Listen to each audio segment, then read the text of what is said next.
Why is investing in the next generation of leaders? Why is that so important from a valuation perspective? So, Jim or Eric, you want to? I'll go first and pass it over to Jim. But the reason why it's important is because those are the assets, and those assets they leave at the end of every day. If you don't have advisors, you can't grow. I mean, putting the AI conversation aside for a second, it's too nascent.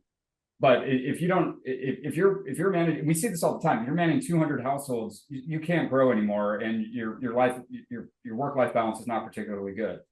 So what invariably happens is they hire an advisor to come in and help manage some of those relationships. Well, if onboarding that advisor isn't done correctly, what ends up happening is that advisor takes those client relationships, works with them for 5 years, and then comes back in and negotiates a really hard deal with you and says, well, if you don't give me XYZ, I'm going to leave. These firms would be much better off understanding the complexity of bringing on an advisor and giving them relationships as a lead before they even bring that team member on, to have a plan. Okay, what happens when this person has 5 years of tenure?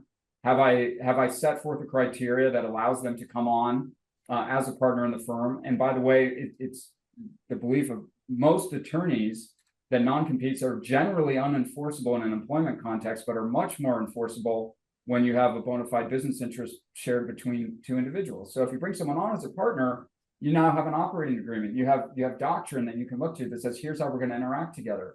So what we end up doing with advisors that we work with is helping them understand the complexities of actually maintaining a sophisticated base of talent over a long period of time. And it's not a set and forget it. It is not, you cannot be in a situation where you can just hire someone as soon as someone quits.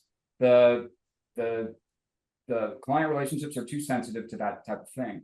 So our advice would be to most people who are working on their G2 team is figure out what it's going to take to actually create a long-term shared business interest with these individuals. And that's really where we see the lift in terms of bringing on the G2.